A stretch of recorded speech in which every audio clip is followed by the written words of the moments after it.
si media, radio, television, print, na ang nadudulot ng fake news, umaangat yung kredibilidad namin sa legacy media. Yun ang magandang resulta ng fake news. Mas nakikilala kaming truthful and accurate. Kaya nga po yung aking premise Kwan. Kasi dito sa Kongreso, yung kapakanan naman ng buong Pilipino at yung ating bansa dapat nangunguna. Kaya yun yung aking katanungan. Kasi kailan naging mabuti ang fake news para sa ating bansa at para sa sambayanan? Yun po yung aking katanungan Kasi yun naman ang nagiging problema natin Sinasabi natin marami ng purveyors of fake news, pero ano ang kabutihan na idudulot dito para sa ating Pilipino, para sa ating bansa? Tama siguro yung sinabi na para sa isang kandidato, para sa tao lang na yun. Di po ba? Yes. Mr. Chair, sa ganang amin po na mga manggagawa, wala pong puwang sa isang demokrasya ang pagpapakalat po ng mga misinformation, fake news, and disinformation. Ang pinakadihado po sa ganitong kalakaran at kultura ay mga manggagawa at ordinaryong Pilipino. Yun lang po, Mr. Chair. And would you agree with me that there are more ill effects of fake news to our society and to our country? Mr. Chair, Oh, yes, ma'am. hindi lang naman po itong sa larangan ng politika at nagagamit sa propaganda. Napapanood nyo siguro, no? Kahit si Doc Willie Ong, no? Na he's battling an infirmity right now. Nagagamit ang AI para magbenta siya ng mga medicine, kung ano-ano. Pati rin si Doktora Vicky Bello, nakikita nyo, nagbebenta siya ng mga produktong hindi naman sa kanya. So meron din tong economic repercussions, nasa-scam din ng mga tao. Fake news is also used to tarnish the reputation of so many women. Bilang chairperson po ng Committee on Women and Gender Equality, I really do not appreciate nga po yung paggamit to slut shame, to tarnish the reputation of so many decent women, and also yung edukasyon ng mga bata. Anong klaseng values ang nako-communicate natin sa mga kabataan, Mr. Chair? Chair, dagdag ako doon. Your Honor. So, sa akin, Mr. Chair, wala talagang magandang idudulot yung fake news dahil ang purpose talaga nito ay manira at magbigay ng disinformation. At yun na nga, sa bahagi ng mga bata na karamihan ay gumagamit na rin ngayon ng anumang social media platform, yung mga words na mga bad words, no, na nakikita nila, naririnig nila, at nakikita nila yan sa kahit nasa mas mataas na posisyon, ay parang nakakaano yun, no, Mr. Chair, nakakasira yun doon sa moral ng mga bata. Kaya kapag nakita nila na ina-utter yon ng mga merong kapangyarihan, no? Presidente, vice-presidente, tingin nila tama yun at ginagawa. So, ang sa observation nga po, sabi ng mga teachers, parang nagiging, sa bullying, Mr. Chair, no? Nagiging, talamak yung mga pagmumura, talamak yung mga pang-iinsulto, at nagiging, ng bullying. So, talagang dapat na, we as adults, no, yung gumagamit ng mga social media, maging responsible tayo doon sa paggamit ng mga words or terms dahil tinitingnan ito ng mga bata. Thank you, Mr. Chair. Thank you. Let me recognize the online presence of the Honorable Margarita Ignacia Nograles Almario. So, are we all in agreement that there are more harmful effects of fake news Mr. to Chair, our pwede po society ba and magdagdag? country? Mr. Chair, pwede po magdagdag ng opinion about... Yeah, pwede.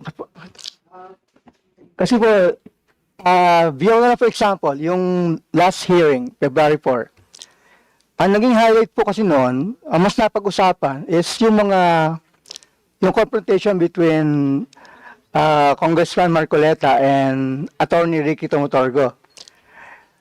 Kasi ang ano po kasi ang culture po kasi ng Pinoy, the more scandalous, the more controversial, the more confrontational, yun ang mga mas kinakagat ng Pinoy. Kaya parang ginagawa to rin ng iba is gumagawa ng mga ganyan, na klaseng mga news. Pero kasi kung tatanungin niyo ako, yung last February 4 hearing, mas gusto ko yung naging usapan ni Congressman Adjong with the other resource person. Mas intellectual yung usapan. Kaso, ang mga Pinoy, since masa, mas gusto nila yung parang teleseryang style eh. Yung talagang nagmumurahan, nag-aaway, ganon. Yun ang kumakagat sa Pinoy. Kaya sikat ang teleserye, di ba? Sikat ang yung mga eksena na talagang maraming mumurahan, awayan. Kaya ganun ang Pinoy po kasi, yun ang kinakagat. Kaya yung mga vloggers, may tendency na gumagawa ng ganon. Kaya kahit ayaw nila, para kumita, gumagawa ng ganon. Pero ang tanong po, tama po ba yun? Yung nga po, hindi nga po tama. Kung Kaya hindi lang- tama, hindi po dapat itama natin through regulation. Yes, I agree po. That would be the appropriate thing to do. Yes, I agree po. Pero sir, dapat nga, katulad yung recommendation ni Ms. Malu Tikia last February 4, dapat po is, yung pag magkaroon ng balita na fake, dapat sagutin nyo agad. Halimbawa, may fake news about Congressman Barbers. Dapat siya mismo, sasagutin niya agad. Kasi di ba kanina minention nyo, pag kayo hindi nyo pinapansin, ini-ignore nyo lang, ayaw nyo ma-stress. Kaya lang, habang pinapatagal natin yon, the more na hinahayaan natin siya, yung balita na yon, the more na kumakalat kasi ang Pinoy nga, kinakagat nila yung mga ganyang scandalous na stories. That's a very sad commentary about the Filipino, if I'm Sadly, ganun concerned. po. Ganun Ganun na nga po. makababa ang pagtingin natin sa kapwa Pilipino natin. Well, hindi naman po lahat. Kaso, di ba, kulang nga tayo sa awareness. And then, karamihan ng population natin, mas marami ang lower class. Kukunti lang po yung talagang mga upper classes. Hindi naman po kailangan maging upper class para magkaroon po ng common sense at saka konting intelligence. Well, yes. Di po ba? Kaya lang, pag surrounded Sabi po nga kayo, nila, common sense, pero it's not common to all. o kaya lang po sir, kasi pag surrounded kayo, pag within your circle, ay yun ang sinasabi, yun ang kwento, may tendency na mahawa ka. Di ba? Paligid mo, barkado mo, ganun. Yun po yung sinasabi nila na Eli repeated so many times. Yes, Some correct. semblance of truth. Oo. Pero, hindi dapat ganun ang kaisipan natin eh. Kaya nga the more sir na pag may lumalabas sa fake news, the more i-drown natin siya with the real news. Maglabas tayo ng news na totoo. I-correct agad natin. Huwag natin patagalin. Huwag natin i-ignore. Ang punto lang namin dito is, since these things are harmful to our society and to our country, dapat it should be regulated. Yun po yung kwan. But other people who are involved in this kind of business, ayaw po nilang ma-regulate. Tingnan mo yung rason nila. Freedom. You're infringing on my freedom of speech and expression. When they know for a fact that the freedom that they're talking of is not absolute. Actually, yung proposal ko po na binibigay ko po kaila Congressman Barbers is, inilabas ko na po actually yan sa mga group ng mga vloggers. I belong to several groups po kasi. And nakakuha na po ng mga feedback. And yun nga po, mas gusto nga po nila yung may regulation. Kaya lang, worried nga sila na yung baka maano sila, ma-restrict.